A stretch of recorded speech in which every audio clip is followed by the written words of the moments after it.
Hello everyone, मेरा नाम रेखा और मैं अभी जेटर 2026 की तैयारी कर रही हूँ। मैं पेपर 1 और पेपर 2 दोनों की तैयारी कर रही हूँ। तो लगभग रात को मैं सोई थी 11 बजे और सुबह 3 बजे मैं उठ जाती हूँ। अभी मैं स्टार्ट की हूँ पढ़ना सुबह मैथ, और मैं सोची थी कि यहाँ पे 2 विषय पढ़ाई होगी, लेकिन आज नहीं हो पाई है।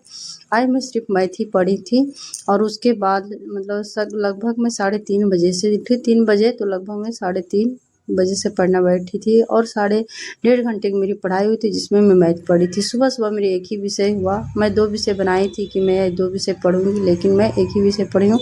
उसके बाद मैं आ जाती हूँ नाश्ता बनाने के लिए। बच्चों का भी एग्ज़ाम चल रहा है ऐसे 1 का, तो अभी और नाश्ते में आज बनाई थी मैं पराठा। और उसके बाद यहाँ पे मेरा बेटा तैयार हो गया है स्कूल जाने के लिए और बस आके रुकी हुई है। उसके बाद मैं घर का काम करती हूँ और लगभग मैं 10 बजे फ्री होती हूँ सारे काम करने के बाद, और फिर से मेरी स्टडी शुरू हो जाती है। यहाँ पे मैं 10 से 12 बजे तक पढ़ती हूँ और यहाँ पे मेरी 2 विषय कंप्लीट होता है। छोटा बेटा मेरा इधर खेल ही रहा है, उसको खिला पिला दी हूँ, वो खेलते रहता है।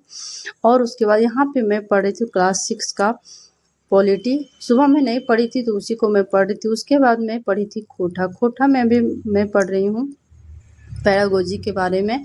और यहाँ पे मेरे लगभग 12 बजे तक पढ़ाई होती है। तब तक मेरे बच्चों दोनों आ जाते हैं, बेटा और बेटी दोनों एग्ज़ाम दे के आ जाते हैं। उसके बाद मैं चल जाती हूँ दोपहर का खाना बनाने।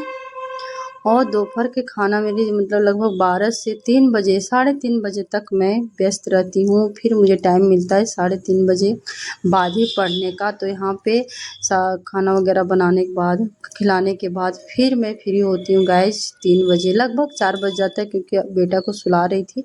तो छोटा बेटा मेरा अभी सो रहा है, उसको सुलाते सुलाते हम भी थोड़ा सा सो गए, क्योंकि 3 बजे उठे थे तो नींद तो आती है, आलस भी लगता है, लेकिन फिर सोचती नहीं अभी मेहनत करने का समय है। अगर मैं सोची हूँ, सपना देखती हूँ टीचर बनने का, तो थोड़ा सा मेहनत तो करना पड़ेगा, नींद को त्यागना पड़ेगा। और उसके बाद फिर मैं यहाँ पे सिलेबस देखती हूँ CDP, क्या पढ़ना है, क्या मेरा छूट रहा है। तो मैं आज पढ़ी थी समावेशी शिक्षा के बारे में, और यहाँ मैं ये PDF में निकाली थी। इससे मैं पढ़ के उसके बाद मैं यूट्यूब से भी पढ़ती हूँ, सचिन सर से। और इस तरह से मेरी पढ़ाई चल रही है। तो मिलती हूँ गाइज अगली वीडियो में, तब तक के लिए धन्यवाद।